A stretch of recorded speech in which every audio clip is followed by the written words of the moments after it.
Welcome to the Waiting List podcast. Tell us a story. It's like many things you start building from scratch. And then I'm like, wait, I really do like watches because You've seen so many watches. That makes you excited. I think I really do like watches. Yeah. I think it's a great way to see if you are a watch enthusiast. Welcome to another episode of the Waiting List podcast, where I, Daniel, am joined by my two friends, Long Long and Jacqueline. And today we welcome Stephen Fosket, whose IG handle is Grail_Watch. Welcome to the show, Stephen. Pleasure to have you. Stephen. Thank you very much. It's great to be here joining y'all. I've been listening to the show, and it's fun to see you in person, sort of. Totally. Right. For the sake of the audience, to give them some context and perspective, do you mind telling us a very brief introduction of yourself, like where you're from, what you do, and how long you've been collecting for? Okay. So I am from, originally I'm from near Boston and New York City, kind of halfway in between. But I now live in the great middle of America, up where they used to make tires and steel. And now they grow a lot of corn and soybeans in the middle of the country, flyover country. And I run a tech media company of my own. And I collect watches. I've been collecting watches for, I guess, about 20 years, though not aggressively for about 10 years. Yeah, I guess that's me. Yeah, and how I met you was actually through, again, Clubhouse. So I've met a few collectors from Clubhouse. And one of the striking things about you was the way you spoke, the clarity and the knowledge. So much so that I actually thought that you were some person in the watch media industry because it came across so professional. And then it was to my surprise that you're completely not in the watch industry, because some of the knowledge you were saying was really quite deep. like if that wasn't your job, you definitely still spend a lot of time researching all of that. But you're not paid for anything. And even you do a podcast with Serge, who we've also had on the show from Europa Star. You made it very clear that you do not take any money from anybody, right? Any particular reason why? Because you also blog as well and everything like that. Yeah. And so, well, for one thing, I'm not, no, you're right. I don't take any money from the industry. I've never made a dime. I've certainly spent a few dimes on watches, but I've never, I don't do even ads on the website or on the podcast. There's just not enough money in it to make it really interesting for me. And, I have a real job and don't really need watch money. And it is one of those things where I feel like it keeps me, it keeps me sane to, especially during the pandemic, to have something to pour myself into. And I'm pouring myself into the watch knowledge and history and research. It gives me something to do. And so for me, that's the real benefit. And things like the podcast and Clubhouse and the blog and the wiki and the articles for the Europa Star, I see it as, I have a tech friend that phrased it as learning in public. In other words, if I can, kind of scratch that itch and learn about things, and I can share that learning with the world in sort of an organized way that people benefit from, then everybody benefits. And it doesn't need to be a business. It doesn't need to be a job for me. I can just enjoy it and learn. And then the other thing is that it struck me early on in being in the watch community that there are a lot of people that are on the take and not being honest. And, there's a lot of just BS that you get from people who are, it's either a marketing spin or they're dealers and they're trying to hype a product or a specific model or something that they want to sell or something. And I figured, so there's not a lot of reward in making money out of it. I don't know what my angle would be to make money. So why not just not make money? Just don't do anything like that and just learn and share and be part of the community instead of trying to make it a business. I when you said that you had a proper job, I heard all the KOL screaming at the podcast. When you I said know. I was that. thinking that. Like, oh, you just burned a lot of people. I'm sure you didn't mean it like that, but I didn't mean it like, no. I mean that I mean that I have a job that I actually make money at. And oh wait, that sounds okay, you just make it worse now. Okay, where's my shovel? Where's my shovel? Right. So you said you've been collecting for like 20 years. Do you think that phenomenon has gone worse about the whole media side? The whole, I think has it ramped up, especially with social media? Totally. And I think that the big thing that social media has given us is these hype watches and it watches, and this this whole insane like I've got the thing, I'm buying the thing, I'm selling the thing, I have the thing, you wish you had the thing. It just cracks me up. Like, I don't sell watches. Like if you look at my Instagram profile, the first thing it says, maybe it doesn't, but anyway, I don't sell watches, and yet I get direct messages constantly. So I'll post a picture of a watch that came out on this day in 2017, and I'll get somebody DMing, sending me an Instagram message saying, how much do you want for it? I'm like, well, did you even read what I wrote? I said it came out on this day. I didn't say I bought it. I don't own that. That's clearly just a press picture, right? And I think that that's a big problem, is that this whole like hyper like buying, selling, instead of just enjoying things. So yeah.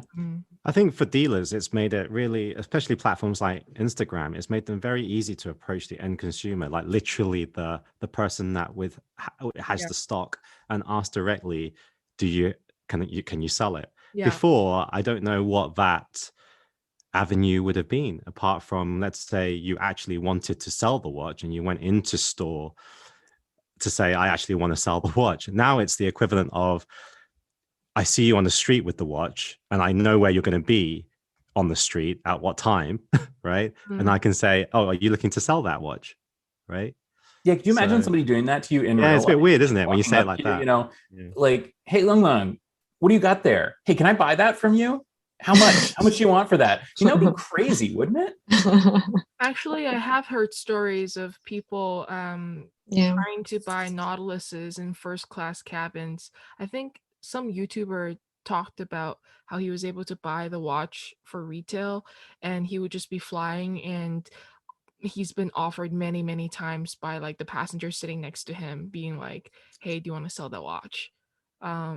So it might happen a lot more often than we think. I mean, yeah, but that would be wild if like some stranger just approached you and was like, hey ma'am, or hey sir, sorry to intrude, but I've been watching that you have this watch on. I've been looking. Is it close. Are you looking to sell it? I would be freaked out and be like, it's actually fake. Sorry. Just walk away. Yeah. But if you listen to one of Orel's stories, it happened as well. Like in New York, he saw this guy and he was wearing like a vintage Rolex, and he just couldn't take it because the condition was so good, and he's like, it has to be fake. And he bought it off him eventually while being drunk. Yeah. And the first thing he did the next morning was look at the watch to be like, is this real? And he was shocked that it was real. Real. And even like our mutual friend in Shanghai, he sold his RM from a guy walking past and giving him super high premium. And he was like, okay, sure. Holy. But I have to agree with you, Stephen, about the fact that people open Instagram and they totally don't care what you write on your profile, even if you're like, this is not for sale, or even if you say, hey, this piece just got released. Clearly, it's like, it's not mine, right? Like I will get comments like, congratulations, blah, blah, blah. And you're just like, what do you even read? Like, well, like what do people do? I mean, Instagram comments are fine.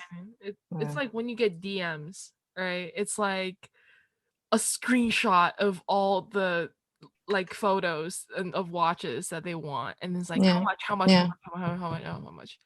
and then it's like, oh, it's kind of rude, don't you think?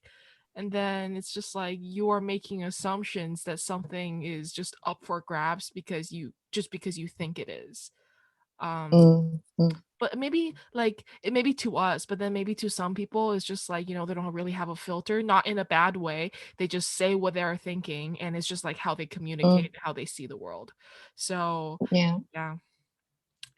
But Yeah. I've also gotten before how much. What is this? How much? But I haven't even replied what it is. So this guy didn't even take out the time to Google like what reference and what it is. Yeah. Yeah.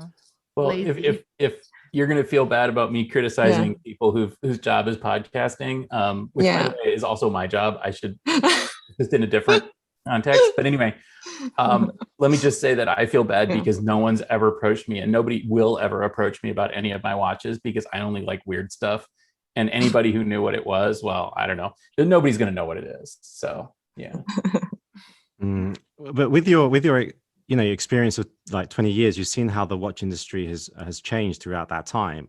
How do you see the next stage of evolution of the watch industry past social media? Well, I'm really worried about what happens with this whole situation that we were talking about, but I'm also really worried about sort of what happens after the pandemic. So short term, I'm wondering how the industry is going to come out of the pandemic and what it's going to look like after the pandemic, because I think that people have really gotten social media to the brain now, and they've been at home and they've been watching all this stuff and they've been seeing all these pictures and they're all so like wrapped up in it. And I'm wondering what's going to happen next with that. And then long term, I don't want to scoop any reverso questions, but long term, I'm wondering how younger people are going to react to the watch industry once it's their turn to be dominant in the industry, and what they're going to be looking for and how that's going to work out for them. Yeah, that's really interesting, because actually yesterday, Long and I we were talking about this very topic, not specifically about watches, but just on the fact that people have been hardwired really hardcore into the digital social media space right now, probably unaware of the effects it's having on their brain, because it's really changing people's perception of reality. And that sounds like I'm exaggerating things, but I don't want to go too specific because it's just so deep. But you see people that really well behaving in a way that is not consistent to what they were before the pandemic. And Long Long made a good point, which is Long Long and I have never been in a lockdown period. Actually, our lives were almost, so actually I would say for the better, because there's less people on the street, right? But we were doing normal stuff every day. And then even when Hong Kong kind of locked down, I'd already gone back to Shanghai, and Shanghai was just open up for business. I've never really been in the lockdown, so I've kind of been the same. I would say I've been the same person, but we've just seen that phenomenon that you mentioned there, Stephen, happening to friends around us. But let's get back to watches a little bit. So let's get back to the beginning with you. Can you remember how you even got into watches? Because you are talking like 20 years ago.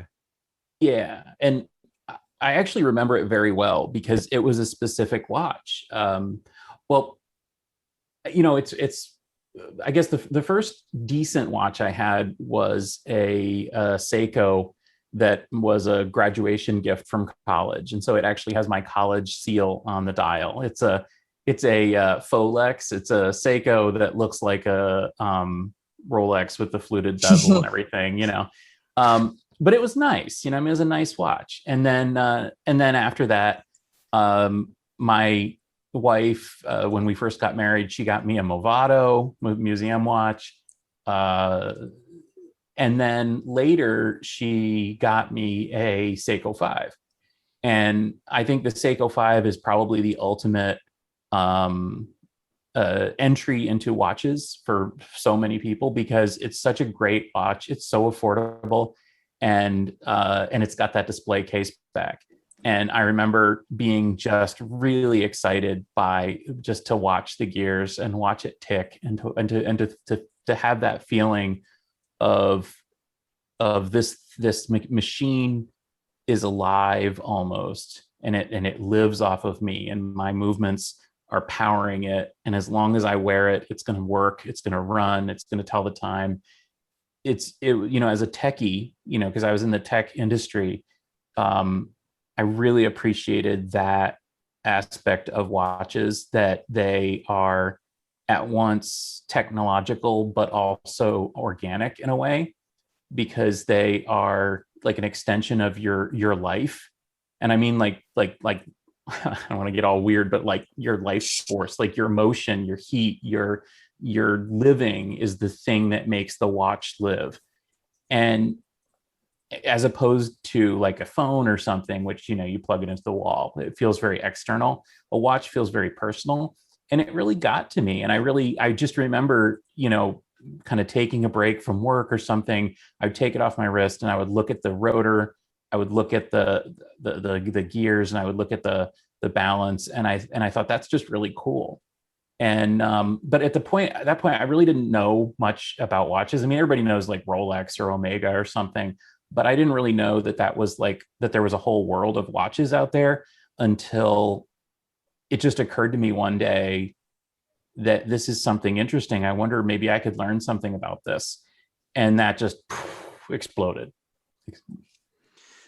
You're not the first collector to say that my journey started with a Seiko 5. I think we've had other people say that as well. But what's really interesting is I wonder if you would have got that interest in mechanical watches if the Seiko 5 didn't have the open case back, because you wouldn't have seen the movement then. It was just, you just wouldn't see it. You wouldn't see those gears, you wouldn't see the rotor, you wouldn't have that fascination with the mechanic side, because it's in your face, right? Do you think that it was maybe just even that? That's a really good point, because I think that one of the things that happened, well, now that I know more about the industry and history of watches and so on, I think that the move to quartz was really misguided, because it really hurt everything about watches. And one of the things that it hurt, of course, was that you lost that connection. You lost that connection to the mechanics.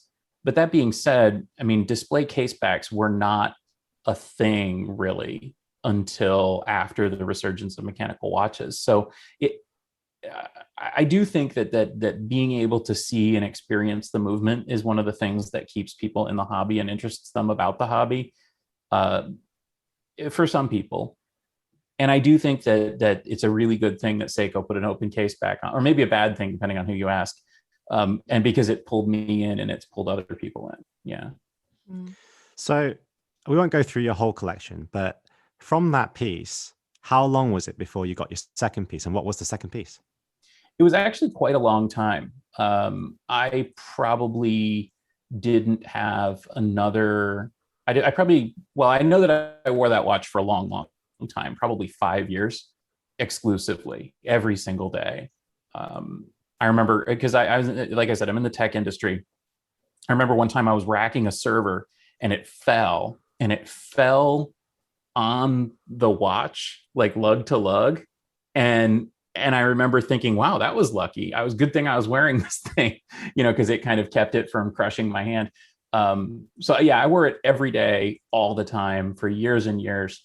But then once I started learning about watches, I really, like I said, I fell down the rabbit hole, and I started thinking about, what other watch would I like? And I started learning about nicer Swiss watches. I think the first post Seiko watch that I bought was probably a Maurice Lacroix, okay. Which I got. It's a GMT. Now I look at it, and it's one of the watches that I don't love very much anymore. But at the time, I remember thinking, wow, this thing is amazing. It's so much nicer. The workmanship and the materials and everything is so much nicer than that Seiko 5. It really impressed me. And sort of from there, I ended up getting into some vintage watches, and I looked at some new watches.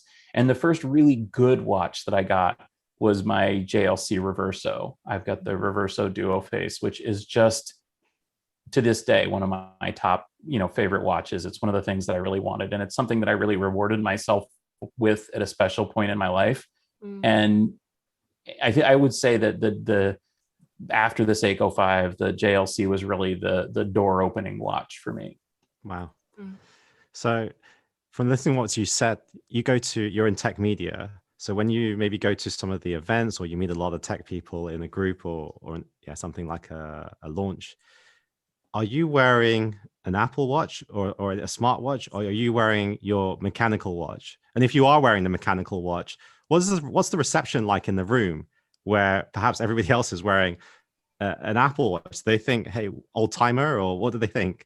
I'd say that, so I work, as you say, tech media. I work in Silicon Valley with a lot of the big tech companies. And it kind of falls into two camps when you're with techies.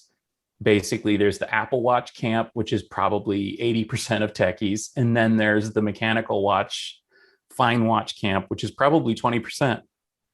A lot of the people, especially the higher level people in the industry, are big mechanical watch fans. And I actually, at events now, I will pull out my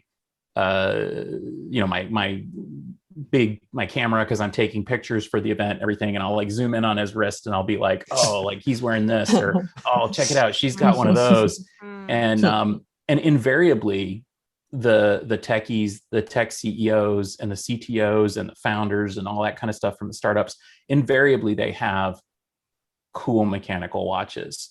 Very few of them have Apple Watches. And so I will go so in answer to it, yeah, I bought an Apple Watch when they came out, but I bought it more as a novelty because I wanted to try it out.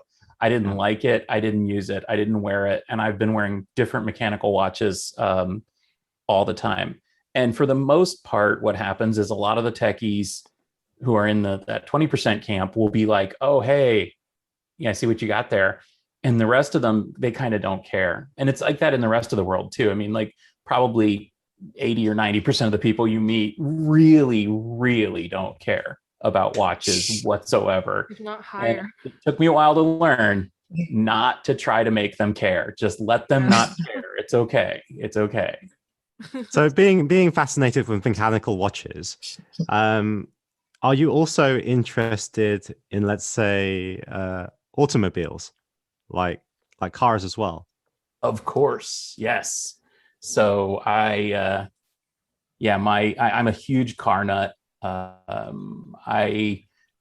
If you think I know something about watches, I know something about cars too. And I wrote. I just don't think you're very busy at work. Don't tell him. No, actually I am. It's just, this is kind of, like I said, this is what I do to rescue myself. This is what I do instead of, like, I don't know, exercising or chit-chatting or whatever. I'll just kind of shift gears and think about watches for a while. And it helps me to not be covered up with tech all the time and with work all the time. I think that's the thing with work. It's not tech so much as it is with work, because there's things that I could be thinking about work. Believe me. I mean, I run the company and I deal with finance and I deal with legal and I deal with people issues. Oh, don't get me started about people issues. And instead I can think about watches for a while. And let me tell you, thinking about, a mechanical watch factory in the side of a lake in Switzerland is a very zen thing to do when you're worried about taxes and finances, so it works out for me. It works out for me. But yeah, I love cars. I wrote a lot about cars. I did a lot of investigation, and yeah.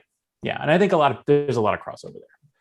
So a lot of people do mention that, most people that are into mechanical watches, they also have a great fascination with cars and automobiles. But what actually is the different thing about cars and watches? Not the similarities, because I think that's easy. What would you say the differing things are? Well, one big different thing is that it's way easier to collect watches than cars. Now, some watches cost as much as cars, but it's way easier to have a big box of watches than it is to have a big garage full of cars. Yeah. I mean, I live in the United States in a cheap part of the country. Ohio is not an expensive place to live. There's big houses. There's lots of land here. One of my neighbors down the road built a house with 12 garage bays because he's a car nut. And I love that. I wish I had 12. I only have 3, but only 3 sounds like a lot to somebody who lives maybe in Hong Kong, right? So, but yeah, so that's one thing, is it's way easier to collect watches than cars. And it's way easier to buy and sell them. It's way easier to try them out. It's just great all around, because I have to limit myself in terms of cars. But so far, I haven't really limited myself in terms of watches, except by what I can afford. Okay. I'm not big on cars, but I would think, and I know Lung and Dan, you guys are certainly bigger than I am, but I would think like one of the main differences is like you can still be very discreet when you're a watch collector, right? Yeah. Like nobody needs to know. Like you can just put it under your sleeve, and it's like, oh, if you know, you know. If you notice, you notice. But then let's say if you're a big vintage car collector, unless you never drive it, like people will see. And even if people who don't know cars, they'll be like, oh, that's a good, cool car. But with certain watches, if you don't know them, you really just don't know them, right? Like you wouldn't know the watch is a split second if when you see it, like unless you actually work the mechanism. But then when you're driving that car around, it's just calls for attention. Like I know many people don't do that for the attention, but when you drive it out, obviously people are going to see. So maybe that's like another big difference that I can think of. Like it's not as discreet as like say a watch collector. So maybe the fun level is different, because many people like showy watches. Maybe many people collect watches just to show them off. But then there are those who don't do that. But then with cars, I think the line is a little bit more blurred. Like, how do you discern yourself from like a low key car collector, but when you drive them out, like people will still, just give you a lot of their attention. It's not just the attention. I was speaking to a collector yesterday that has the capacity to buy watches and all the other things like art, wine, everything. He said he's got all the wine, and he said the thing with cars, he mentions the same thing as Stephen said about the space. It's just not, actually then all the paperwork that needs to get them down into, the paperwork's one thing as well. But the space. Another thing is, if you park the car outside and you meet your friends, you can't bring the car into the coffee place, right? And then you're not going to throw the keys on the table unless someone's trying to impress Long Long. Right? But also there's another thing. Your friend not only for a ride, like, that's pretty cool. Pretty cool. But not only do you get the attention for the car, he said a good point as well. Normally it's bad attention. So normally the prejudgment on the car is that you're a douche. If you've got a nice car, you're a douche. But if you wear a nice watch, you don't necessarily get that. Okay, I have to argue with this. Argue with you on this because I feel like it's different state by state. I had this conversation with someone recently about if you're in LA, if you're in Miami, it's one of those places that you can drive a really nice sports car, and then people go, "Whoa, nice car, man!" Da da da da. And then some of the cities where it's like a working city, you don't want to drive a nice car. You want to drive something practical, so you kind of blend in. So I always thought it depended on. Oh, I agree. Like where you are. Because a lot of the people that I asked were the RM type of people, and they're based in the States. And I was like, why do RM people always drive a G-Wagon? Like, is this like a starter pack? RM, G-Wagon, nice sneakers, right? You know what I mean? Those memes. So I was like, so what is it? And then they said, literally, like, they are based in Seattle, right? They're like, look, it's a working city. I want a really nice car, but I still want to blend in. I can't drive a Rolls Royce and show up to a meeting. Yeah. So I was like, okay, I didn't know that. Yeah, I totally agree with that. And when I was looking at cars, I had the same experience because, I live in a normal part of the world where there's like normal working class people and so on. So I have a nice car, but it's an understated nice car. And I like, there's a guy in town that has a beautiful Maserati sedan in a custom color. And it's just super cool. I don't want to say more because it's very distinctive. But I'm sure that 90% of the people that see that car think douche. You know, and I didn't want that, you know, and I used to actually get trouble. I drove for 12 or 14 years, I That drove just a Mazda. reminded me of something. My best friend and I, every time we hear when we're on the road or when we're walking and we see a sports car, like a fancy sports car drive by, or like with a really loud exhaust, we'll just this is what we'll do. We'll just look at each other immediately and say, small dick. Small dick. Small dick energy. That's what we do every single time. Yeah. That's true. Yeah, that's funny. Dude, I never yeah. I drove a Mazda MX-5 in Boston and in Houston. That's a and good in car. Ohio. Mm. And I never got road rage until I moved to Ohio. And in Ohio, it was really annoying because people would burn up behind me on their truck, because I'd be like going speed limit, and I'd have people like tailgating me and like honking their horn at me and stuff. And I think that they were judging me because of that car. Now that's not a fancy car. In fact, if anything, that's the opposite of the, you know, I don't know, douchemobile. But people definitely treated me weirdly when I was driving that car and in Ohio, and they did not in Massachusetts. So I think you're right that it's totally different in different parts of the country. Yeah. Interesting. I wish they had a start. I like for someone that doesn't understand cars as much as you guys, I would say, you know how there's these kind of like posters or whatever, like posts where people go, this watch equates to this type of person. Yeah. I wish they made one for cars so I could understand like this kind of car, this kind of person. So I don't want to tell you what G-Wagon means. Yeah, I was just gonna, so what does that mean? What does that mean? Yeah, what does that mean? Yeah, like what does a person who drives a G-Wagon mean? Like, Well, I'd say maybe 20% of the people who drive G-Wagons are like serious off-roaders and respect the history of the model and so on. I mean, they're totally I would like, say even less. yeah. And then the rest of them are probably people who bought it because it's the biggest and the baddest and the most expensive. And yeah, like my neighbor has a G55 and yeah, if you know Your what neighbor's gonna hear. Your neighbor's gonna hear this. Yeah, my neighbor's gonna hear this. Yeah. It's okay. Yeah. So yes, because I've got an S65, so he can. Okay. Yeah. Right. Yeah. So how did your evolution as a collector occur as your knowledge increased? Oh, watches. Yeah. Oh, yeah, that's right. That's what we were talking about. Yeah. So as my knowledge increased, I think my appreciation for certain brands increased and for other brands decreased. But it's funny because I don't find that it changed. So Stephen, how have you evolved as a collector of timepieces as your knowledge has increased? So as I've learned more, I'd say that my appreciation for some brands has increased and for some brands has decreased. And for the most part, I don't feel like I've made a lot of missteps and mistakes, but I certainly have made some experiments that I kind of wish I hadn't made. Kickstarter watches, for example, they're all terrible. But I would say that my understanding of different brands has increased my ability to kind of match something to what I really like and to really understand what it is and understand why I don't know, appreciate it, I guess. I was going to say understand why I should like it, but that's not right. Appreciate things. And so, you know, certain brands I'm really into now because of things that would never have occurred to me until spending 15 years looking into the history.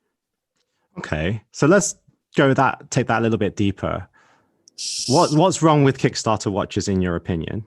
Number one, and then number two, how do you personally ascertain what is a good watch? Because I know you're not actually a hype watch guy. You don't really, and also, well, it's one of the questions later, but you're not a waiting list guy either. You know, you don't do any of that, right? No, and absolutely not. And I think that the answers to those questions are actually the same answer, because the thing that I appreciate about the thing that I think makes a really exceptional watch is when all of the aspects come together.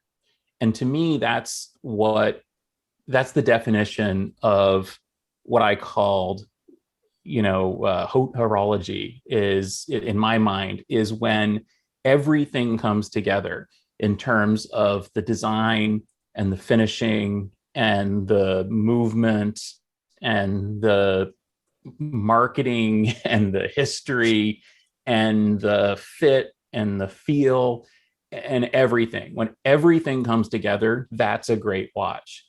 And that's why Kickstarter watches suck, because Kickstarter watches can't cost more than X dollars. They have a budget, because nobody's going to sight unseen buy a $20,000 watch from an unknown on Kickstarter. So it's got to be like a $200 or $300 watch in order for people to buy it. And if it's going to be a $200 or $300 watch, then it cannot have any custom components, really. The closest it can have is maybe a somewhat custom dial or hands or something. But really, most of the watch has to just be off the shelf.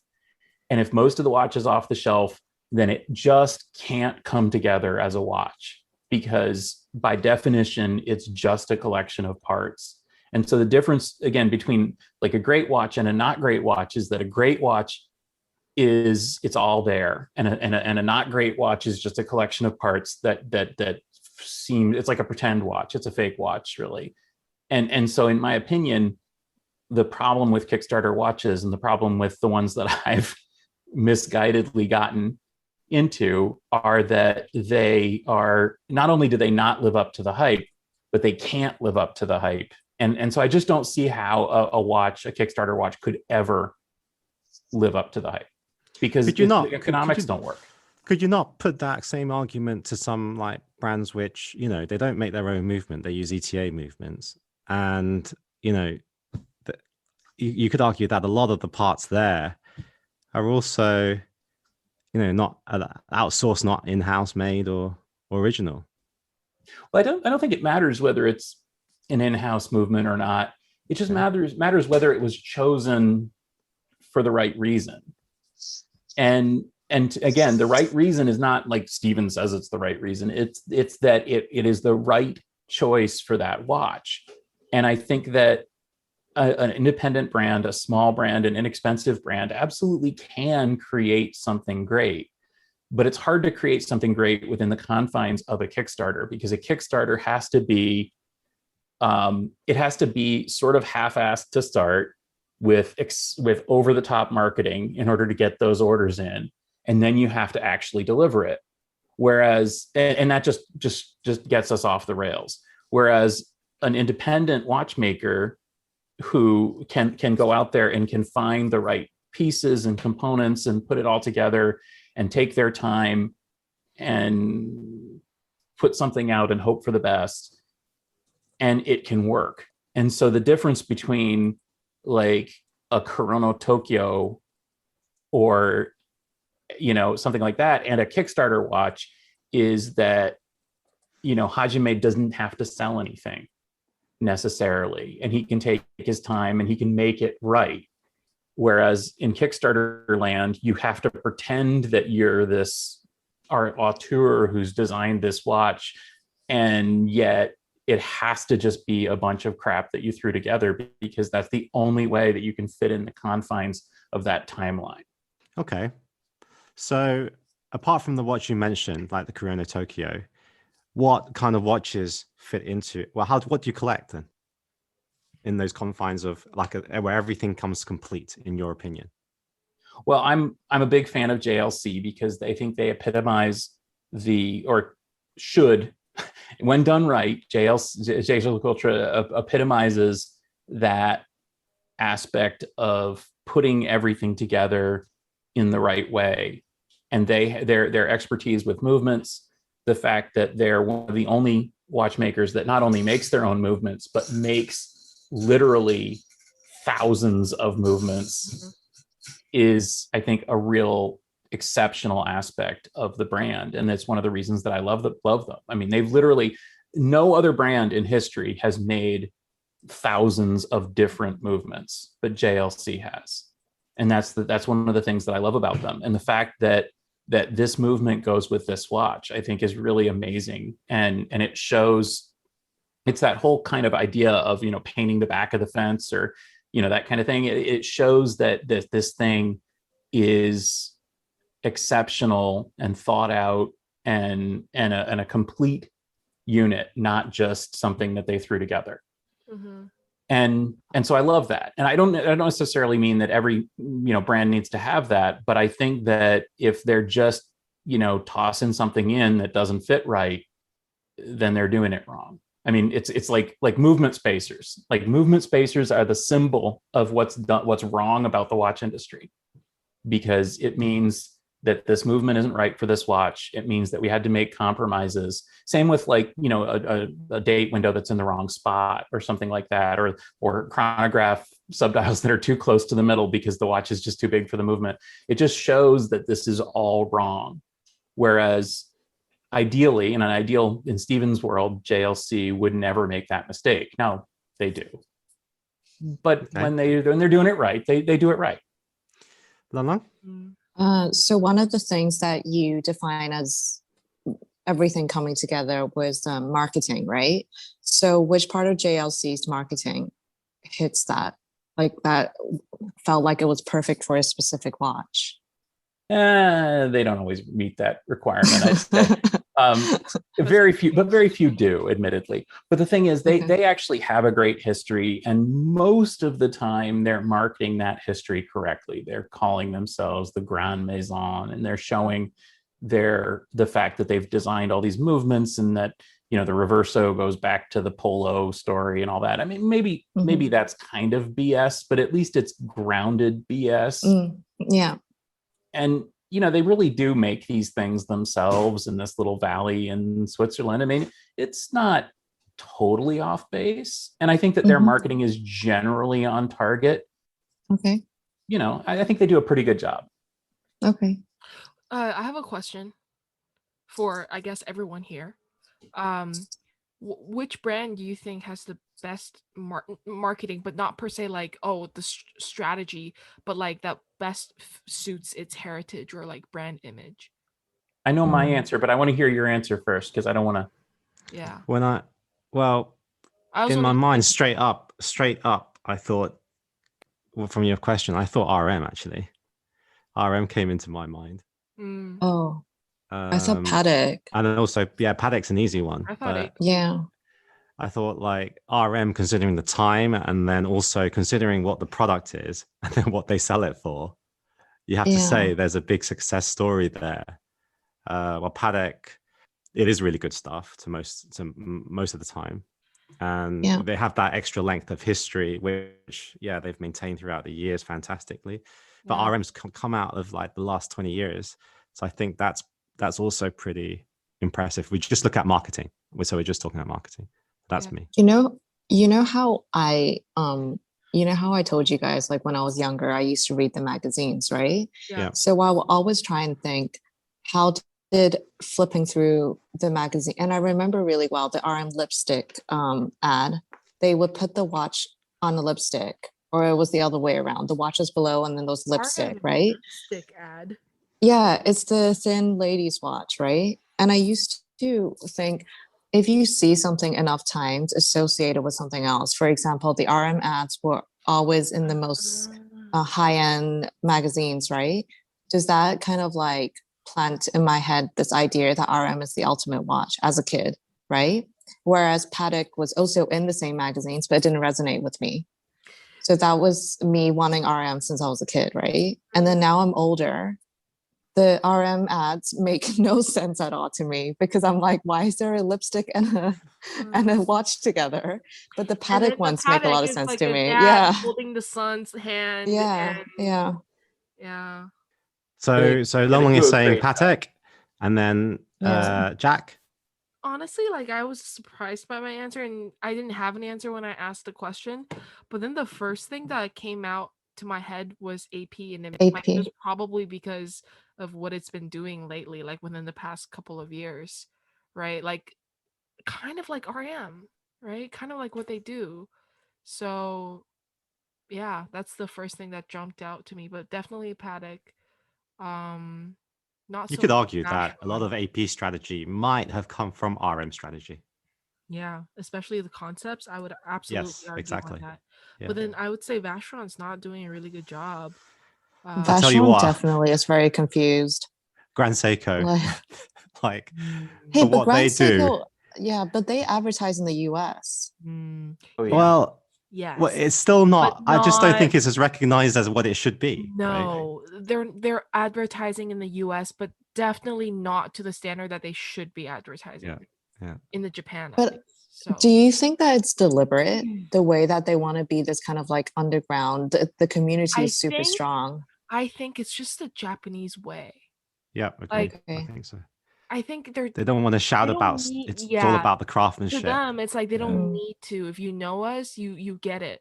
But within mm, Japan, it's like, oh, we have a big voice. But then we don't mm, really like we don't need to go out and prove to other people how good we are. I think it's just mm. maybe it's a Japanese culture. That's my guess. Um, How what about you, was your Stephen? first answer? Yeah. I have to agree. I think that RM is one of the most honest brands. I mean, they're true to themselves and to their customer. And what you see really is what you get. And I think that that is, for good or for bad. I mean, you're looking at those ads and it's not for everybody, but it's honest. And that's really Yeah. what it is. And it reflects the product in a way that very few advertisers do. I mean, obviously, Rolex does an amazing job. And you talked about RM sort of like getting into you. That's Rolex's marketing strategy. And it's been Rolex's marketing strategy for 100 years. They sponsor only the best sports. They appear on the best walls. They're everywhere. It is what it is. And what it is what it looks like. And I think that people maybe mistake that in thinking, I think the average person thinks that Rolex is the best watch because of that. Whereas watch people, I think, realize that Rolex is not necessarily the best watch, but still respect what it is, because frankly, it is honest. But I have to say, the brand that understands marketing the best and that does the best is Moser. Edward Milan. Really? Smartest guy in the room in a way that I think that no other brand is. They connect with their audience better than anyone. They're true to the product more than anyone. And Melan's presentation at Watches and Wonders was a master class in sort of the oneness between marketing and product and appealing to the right market in the right way. And maybe I say that because they're kind of like the brand that I'm totally in love with. And so maybe I just say that because I love them, but it speaks to me in a way that, sort of like emotionally, but also intellectually. Like intellectually, I'm like, I see what you're doing there, Edward. I see what you're doing and I like it. Where can I send you a check? And I think that it's honest. It's sort of like post honesty, because it's honest about being honest, and it's got a sense of humor, and it knows the limits of itself in a way that I think so few things do. I think that the problem with so much of the industry is that it takes itself so damn seriously. And I think that a brand that could make a Swiss cheese watch is at least willing to admit that it's not all that serious, but yet the product is deadly serious. And if you look at that, and if you look at the finishing, and you look at what they're delivering a product that is worth, if anything can be worth the price of a car, and you can hold it in your hand, it's a Moser. I can see why Moser resonates. After speaking to you, I can see why Moser resonates with you, because you're so not about, well, it's got the movement there, which is great. A lot of things, I think most of that stuff is in-house as well. Also, they almost touch on the whole industry BS stuff, which you're also very strong about, which leads on to my last question of the the interview, which is the waiting list. You know, the podcast is called The Waiting List, but you don't play by the waiting list. You really don't agree with it. Could you elaborate to the audience? Yeah, I love the name of the podcast because it's fun, you know, and I can see what's going on. I will not play that game. I will not play the waiting list game. I will never put my name on a list. I will never sign up and wait for something. If it's you know, the waiting list, like I would absolutely order a tsunami from Asioka and wait for 2 years for it to be built. That's not a waiting list. That's craftsmanship. But I would never go to my dealer and say, my Rolex dealer, and say, I need a Submariner. Can you please put me on the list? And then call them back every month and say, is it ready? Can I please give you my money? I would never buy an Audemars Piguet because I will never play that game. Okay, what if it was a piece unique and they said you have to wait 2 years? Would that be craft, or would that be you're just lying? Well, just on the thing, what if the brand actually goes to you and they say, you're on the waiting list because it takes that long to like craft 1 year it. Yeah, it takes 1 year to make it. Yeah, like to craft an AP. And the fact is that because it takes so long to craft and there's so much demand for it, we can't get it to you. Yeah, your argument is more to do with the think that it's manufactured, right? Is that what you mean? It's not real. Yeah, exactly. The waiting list on a Submariner is not real. That's not a waiting list. It's a priority list. And I'm not on their priority list. And so I'm not playing their games. And so I guess I am willing to play on the waiting list. Like would I sign up for Philippe Dufour's waiting list? Yeah. Yeah. But would I wait for a watch that literally is being cranked out by the thousands and I'm not good enough to buy it? No, there's plenty of other watches out there. I don't need to wait for that. I agree. That's literally how Rolex makes me feel too. When I was trying to get the 36 millimeter Oyster Perpetual, and they just looked at me and they were like, you've never bought anything with us, so unless you buy this and this and this, you won't be getting it. And then I look at the secondhand market and it's all brand new, like sealed, sorry, not sealed, like the stickers are still on it. And I'm just like, so these are the people you're selling to, and they're just flipping it, and you wouldn't even sell to someone who actually want to wear one of your watches. And you make them, I mean, they made me feel like shit. Like I was doing them wrong to not buy the 32 dual tone oysters so that I could get the OP. Yeah. It just feels dishonest, really doesn't it? It feels dishonest. I feel that you could, like all the brands, if you ask them, they'll say, oh, you know, the fact is we just can't cope with demand because we can't actually make that many pieces.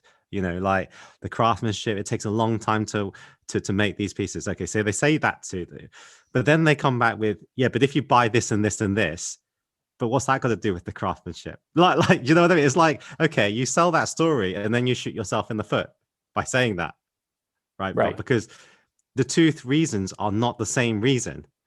But they try and put it in the same reason. So, and the thing is, like as Stephen says, it's not genuine. Yeah.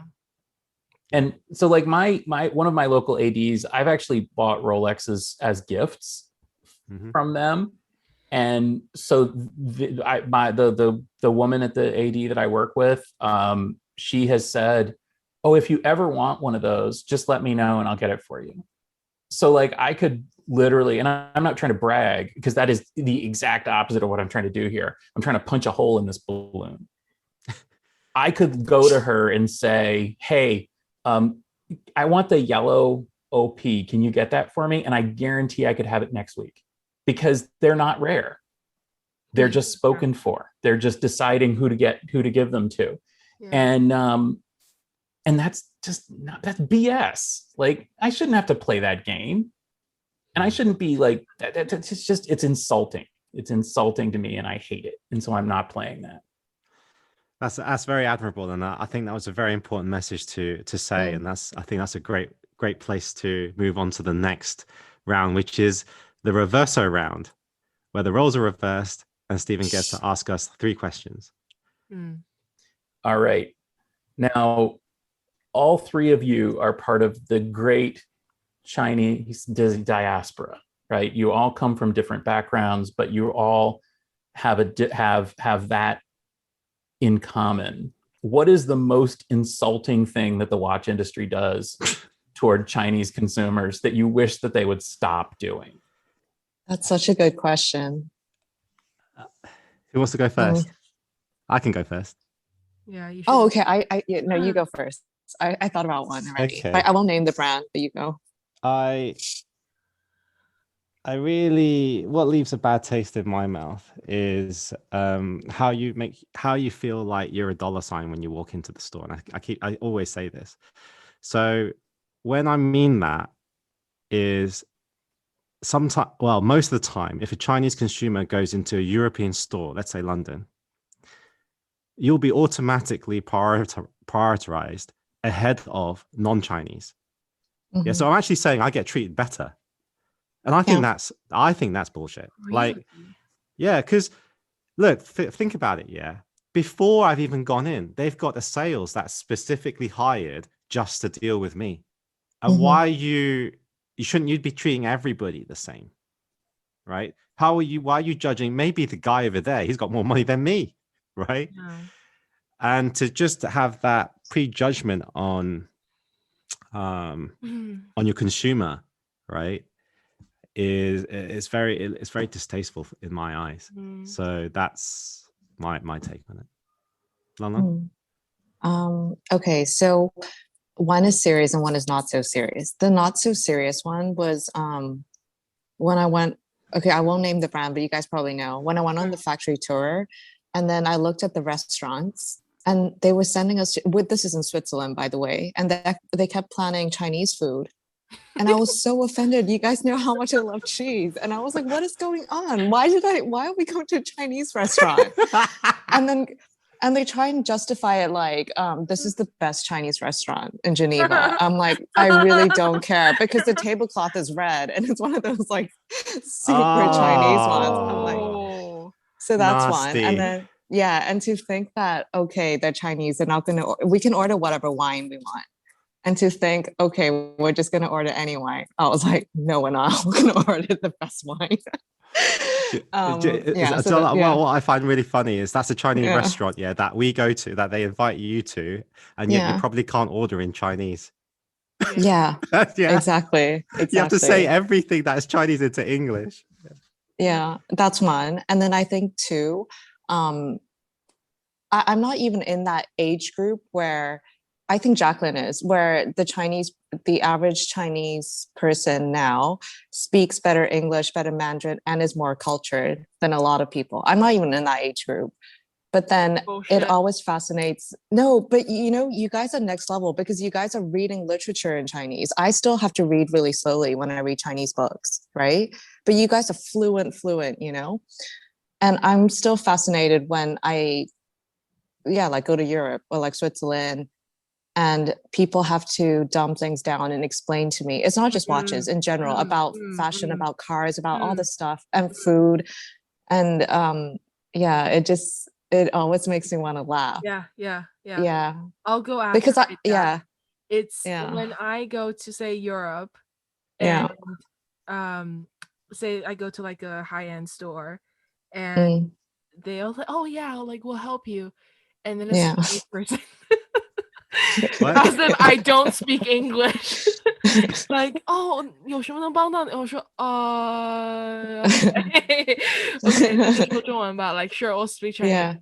Yeah. But it's like every sales that they recommend to you is someone from China, and it's always a nice little lady. Yeah. And I'm like, yes, I appreciate it, but I can actually like speak the language.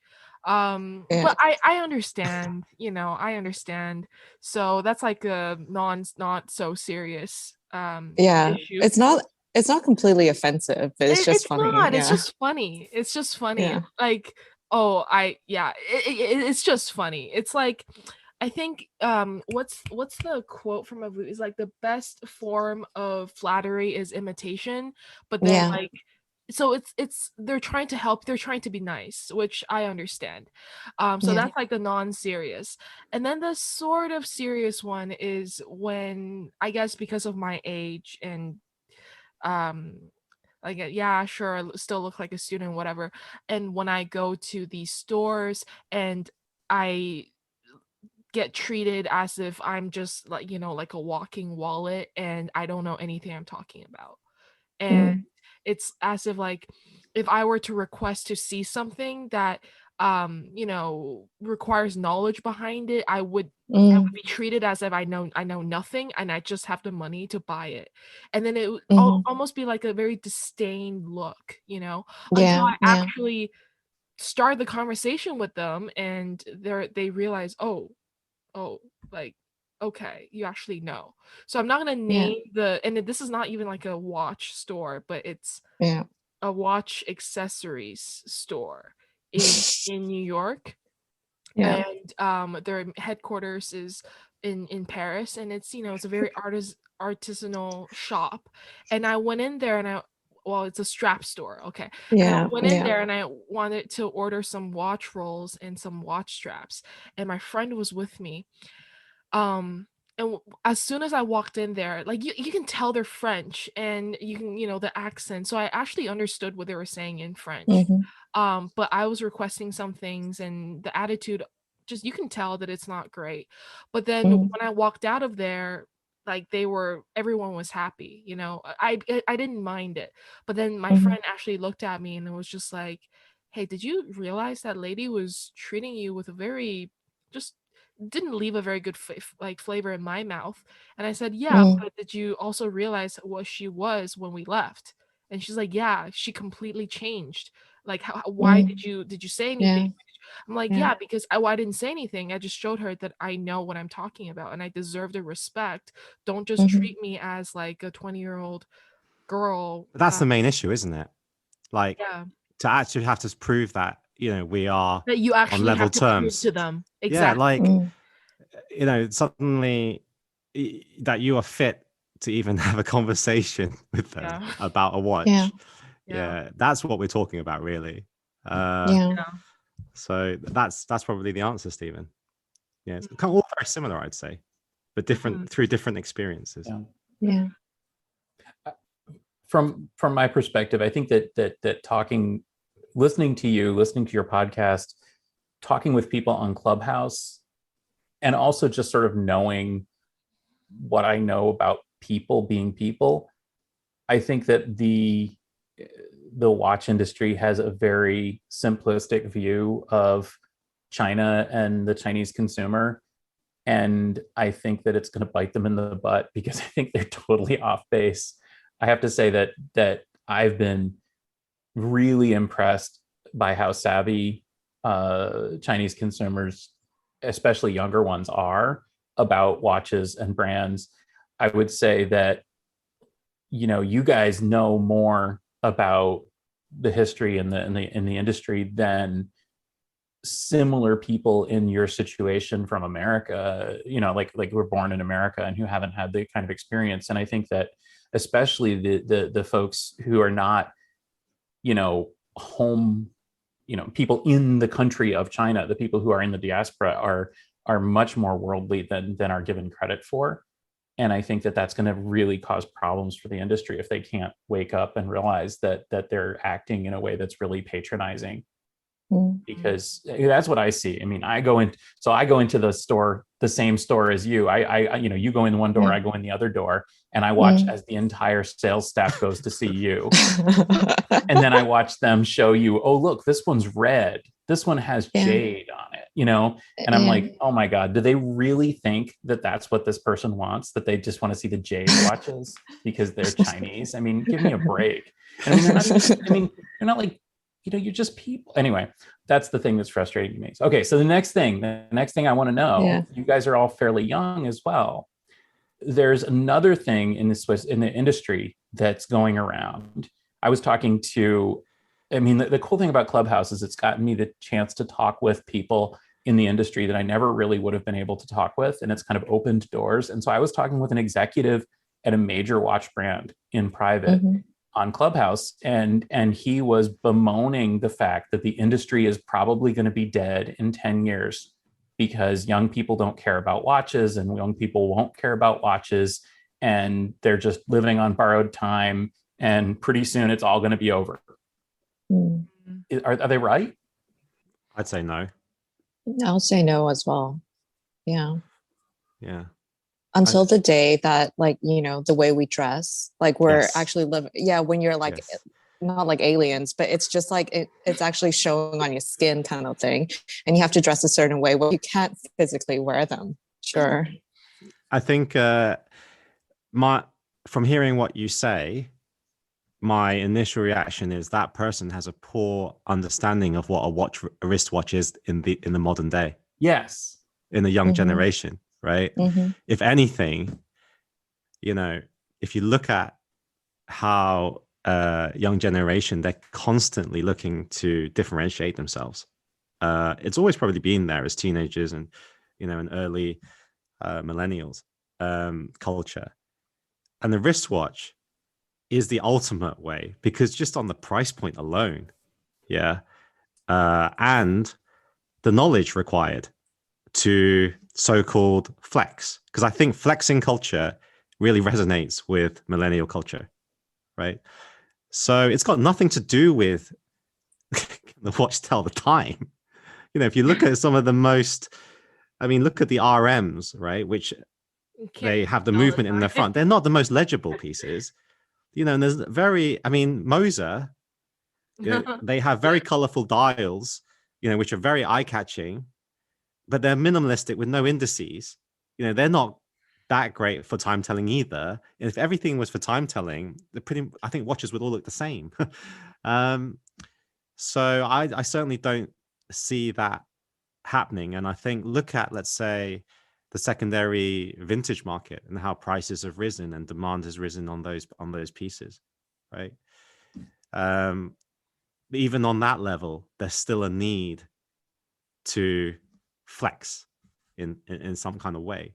And I think if you shift your mind to that kind of mentality, I think you'll understand that there is still, I would say, a good future for wristwatches. But I will say also, with the advent of smartwatches, I think that's good and bad, but mainly good, because people get used to having something on their wrist, and they might then graduate to analog mechanical wristwatches. But also, I think it will kill off a lot of the cheaper brands. So like maybe the 1K, 2K USD kind of price range, like the Tissot area. So maybe my Maurice Lacroix is going to be worth something. Well, those watches will then become vintage watches, so maybe they'll be desirable, right? Like if the brand goes out of fashion. But I think that's a very precarious zone for watch brands. So maybe they will look to exit that and then focus to go more luxurious. That's a potential strategy. That's my answer. How about you guys? I would agree. I was watching an interview with a pretty famous celebrity status watch dealer in Miami, and he said something that stuck with me. Now, I can't really speak for the modern market because I'm not familiar in that area, but for sure with vintage, there will always be a growing population of people who will start to appreciate vintage. And because the demand is, it's fixed. Sorry, if the supply is fixed and the demand is ever growing, right? Because there will always be people who gravitate towards the older stuff. That's why I don't see that area to basically be not blown out of proportion, but not so like it will not exist. But then with modern pieces,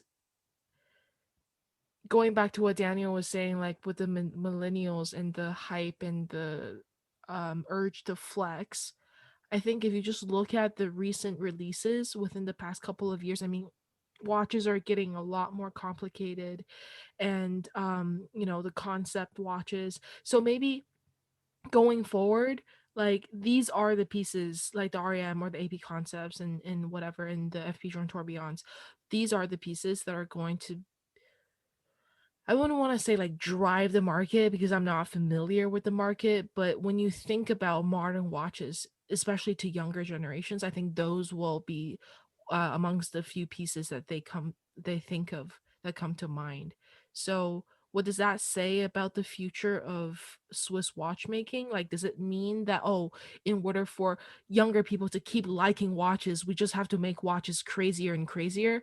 I don't think so. That would be kind of sad if that's the truth. Um, but will it be somewhat like that with watches getting crazier and cooler looking? Maybe. But I certainly hope that they don't lose the traditional side of things because that's the part that I'm more of a major fan of. And like Just you said, before nobody buys watches to tell the time. Nobody. just before Long Long comes in, I just want to add to that, which is I think maybe the watch companies have to actually dish out good products. It comes to product. You know, if they don't have the whole package, as Stephen puts it, if you just dish out shit in numbers, it's going to be shit, right? Like it needs to have the whole package. Even that, I'm not even talking about it has to be desirable because it's so rare. Not necessarily.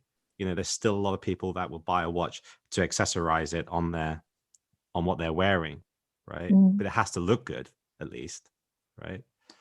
How about you, Long Long? I think so I think it actually, like, I don't actually look at the industry and think the people are like us, right? Because I think we make up a very small population. So I think the general public, right? If the way people function now is already so different because of social media and the minds are completely clouded by like being validated online, shopping a different way, everything that people do nowadays, it's just for validation, hype and validation, right? I kind of wonder if the younger generation will move towards that kind of direction, which would mean that they can actually settle for less.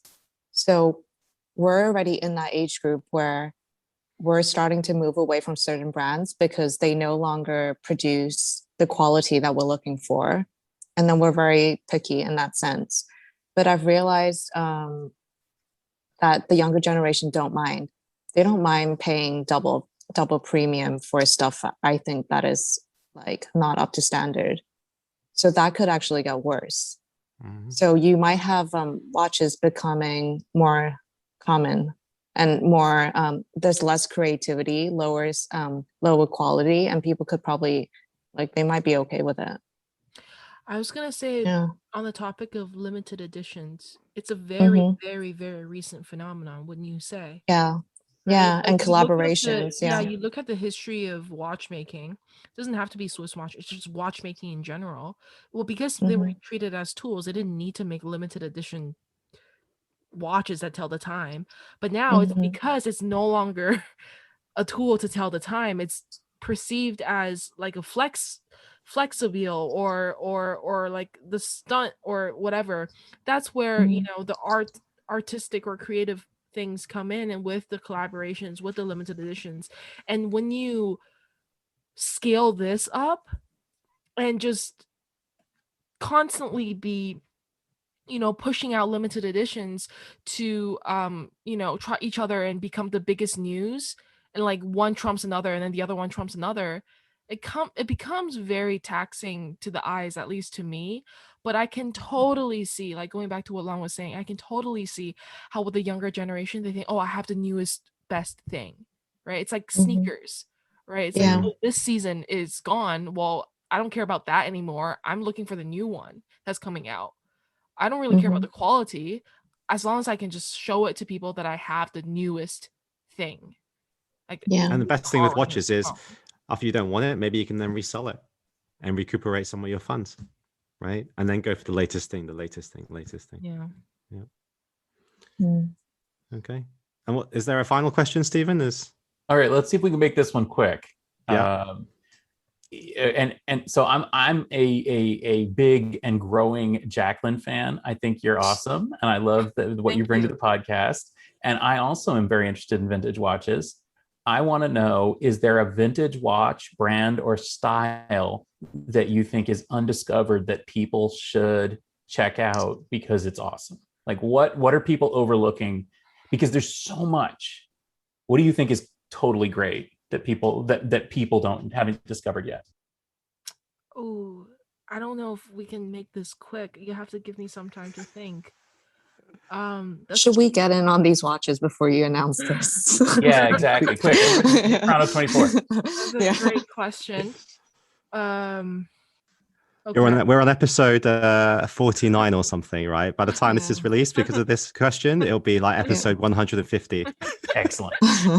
You have to understand like how I think, like especially with these questions, you have to understand, okay, so for me, I look at watches as a way to relax. So when I look at them, it's like my way to enjoy and relax my mind and not think about anything. So therefore I take in a lot of information, but for me to filter it down and say something that's undervalued and underappreciated, the first thing that actually came to my mind are vintage chronographs from brands that no longer exist, such as Universal Genève, right? Like the history is so incredible and so fascinating.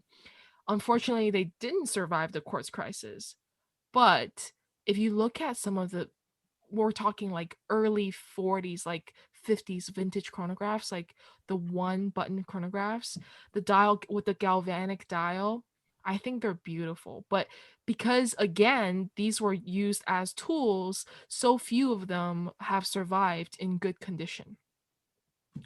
So that would be certainly one of them. And then another one is I'm like a 50-50 person. I look at aesthetics and also movement.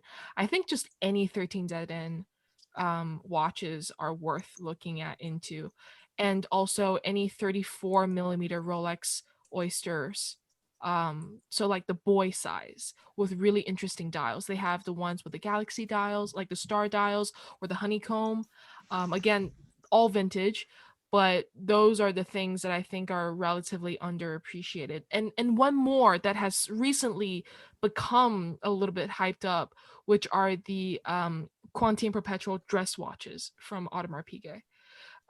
The Royal Oaks with the same movement, actually not the same movement, an updated movement, but similar movement and the same mechanisms, aside from some Royal Oak references indicating the leap year, have just skyrocketed over the past 8 months, if not less.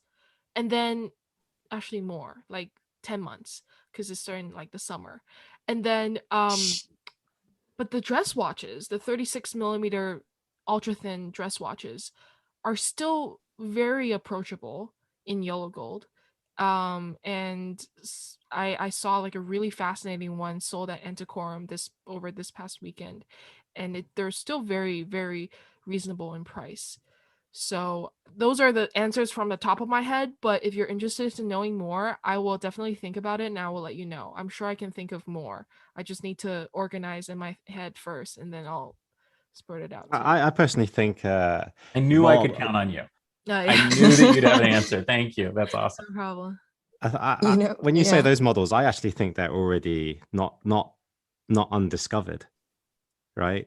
I actually think with vintage watches, the models you say, they're actually they're actually known. I would say Movado. You know, I've seen recent Movados and I'm appreciating the beauty of those, and yet not many people are collecting those pieces. I agree. In the vintage side, certainly not yet into the mainstream. Like, I agree. And then I also picked up, a Movado last year around this time. It was a annual calendar with black dial, rose gold case, and Corne de Vache lugs with Chinese calendar discs. And I think these little quirky watches. Oh, and I remember another one. Hold on, just one more.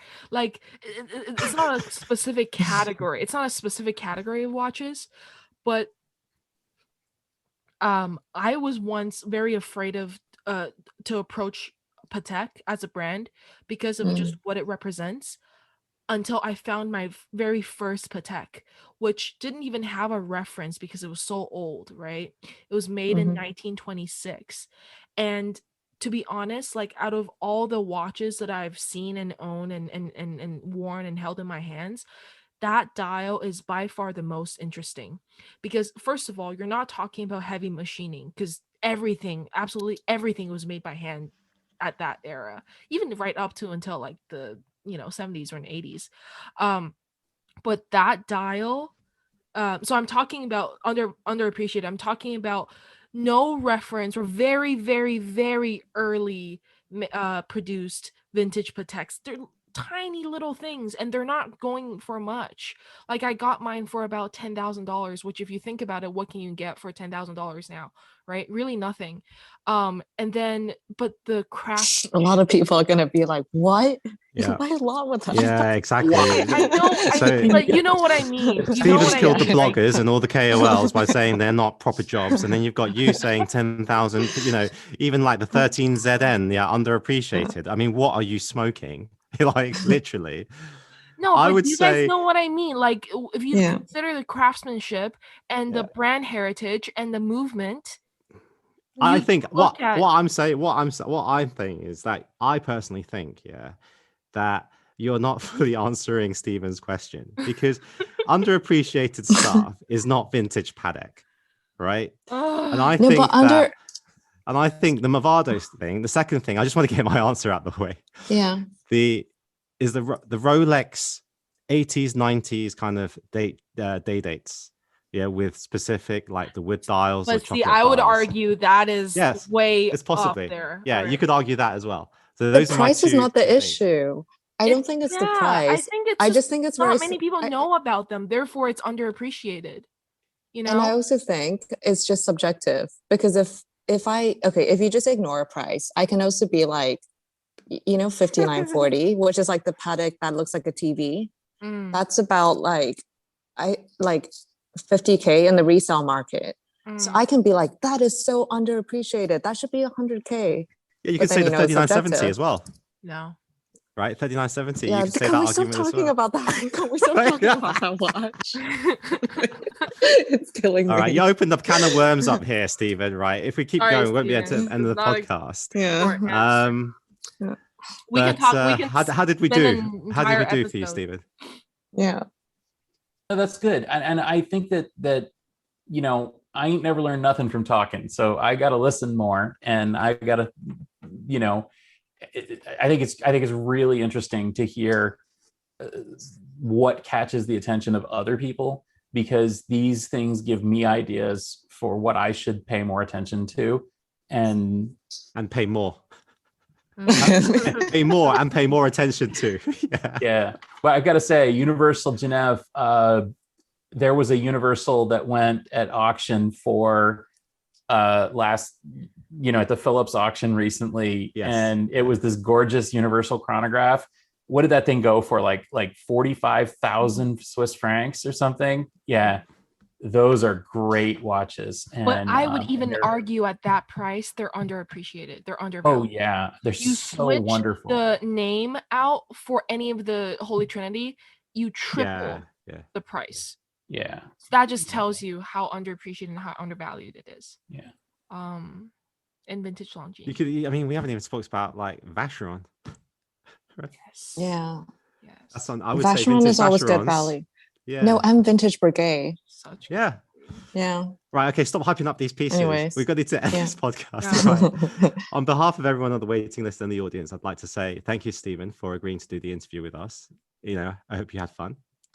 And thank you to our listeners. But before I go, if you enjoyed the podcast, not only subscribe and follow, but also, forward your favorite podcast episode to someone you think that would enjoy it, and ask them to listen. Pass the pod around. Great. I can't wait for the next episode with you, Stephen. I'll see you on the next one. Thank Ciao. you. Bye-bye. Bye. Thank you. Thank you for tuning in to the Waiting List podcast. Hit the subscribe button and the next episode will come straight to your phone as soon as it's ready. Whilst I'm here, please remember to leave a nice review and follow us on Instagram at the Waiting List podcast.